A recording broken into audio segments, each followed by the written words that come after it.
Hi, Christina. My name is Maria, and I'm a mother of three. I also care very deeply about the health of our environment. I care deeply about women's matters, as I have two daughters myself. But I'm here today because I'm extremely concerned about the overreach, the unconstitutional bills that are really attacking families, and they are named, for example, SB 18, which Senator Pan just introduced, and it has a very fancy name called Bill of Rights for Children and Youth, and it sounds as if it is a good thing. And as a community, we all care about our loved ones and want what's in the best interest for them. But this right here, I understand that you did just sign on to co-sign the bill. So to me, that's very upsetting. The first thing that I wanted to say was the sponsor of this bill is a nonprofit organization called Common Sense Media. And the CEO, Jim Steyer, I'm sure you're well aware of the WikiLeaks and the John Podesta emails. And this CEO is having pedophilia-coded language email correspondence with John Podesta. And it sickens me that he would be pushing a bill that is very predatory in nature and separates children from their parents. And so I'm here today because we don't want to see where the state is saying that they know what's better for our children than parents.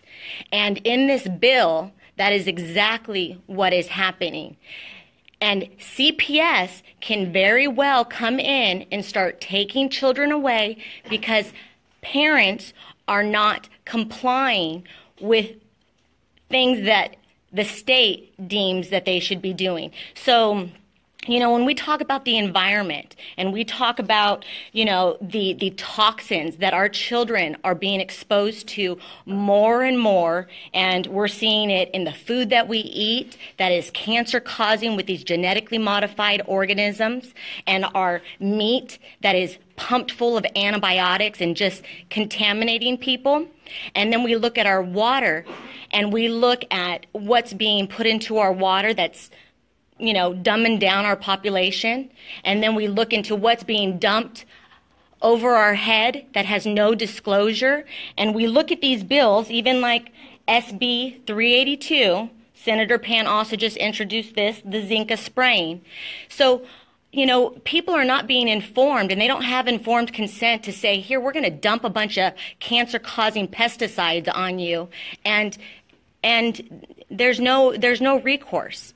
And so right now, as a progressive state, this goes against our very values, and this does not protect diversity. This is invasive, intrusive, and this is something that the community does not want and opposes strongly if they know and understand what the devil in the details are.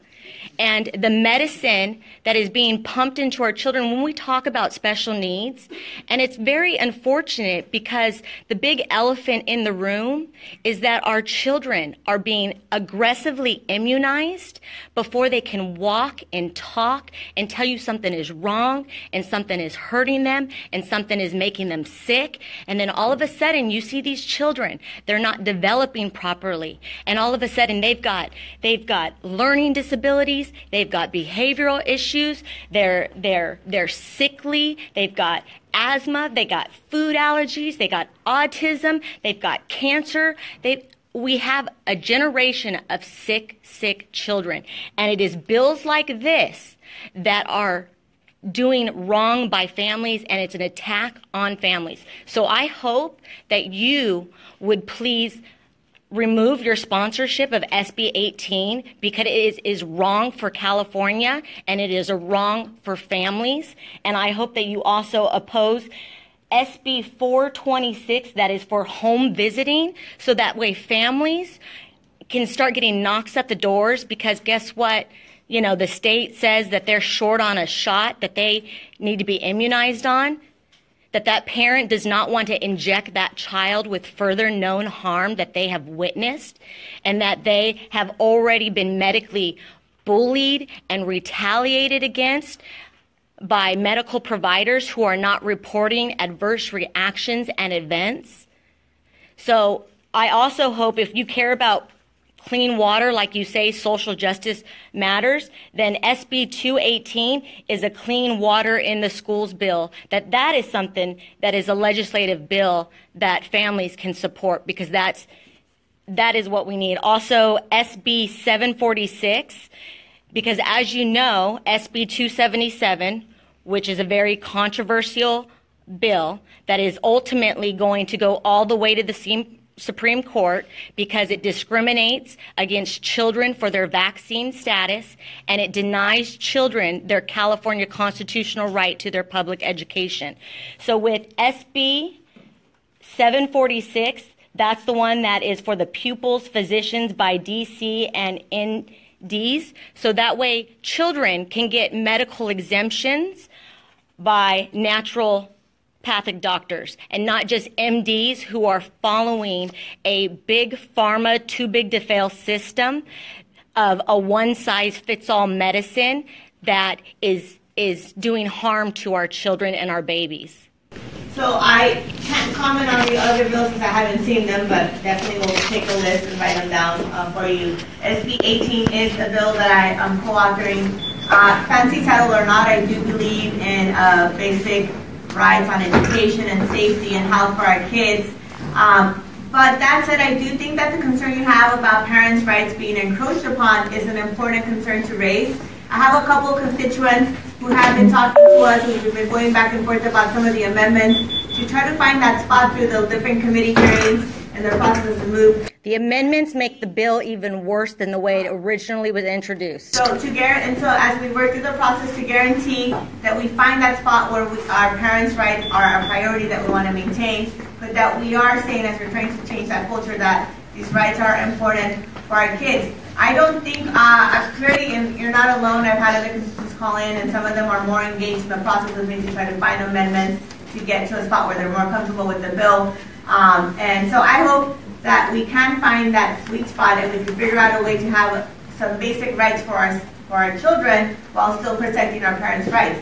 A bill is in that process, and so I'm not going to sit here and tell you that it's perfect, because that's not, and no bill is perfect to begin with, and even at the end, you know, we strive for perfection. And we need to fix what's broken, and there's already laws on the books to protect children, and this is not necessary, it's wasteful, and it is going to do harm.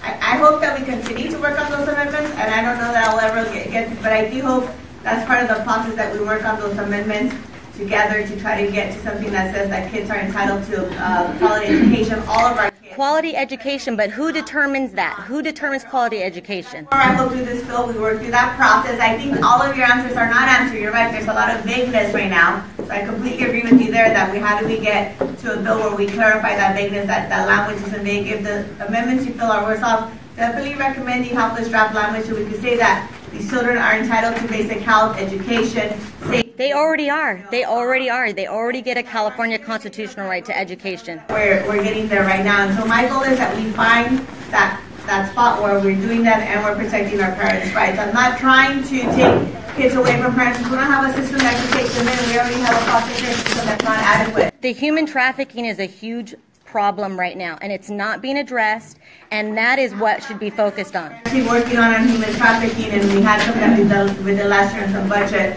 So it's not where we need to get it at either, but I will say it's unfair to say that it's not being addressed. It's not complete, and we haven't solved the problem. Actually, there was just a bill that was passed in regards to the prostitution of our children. I will say, out of fairness, I had said 1 and 2 before our last person said we have to get to our next event, but I encourage you to continue to have this discussion with us, and, you know, continue to offer suggestions on how to get to that point where we're respecting parents' rights, but we're also making this a priority. I hope we can get to that spot. That's my goal in this process.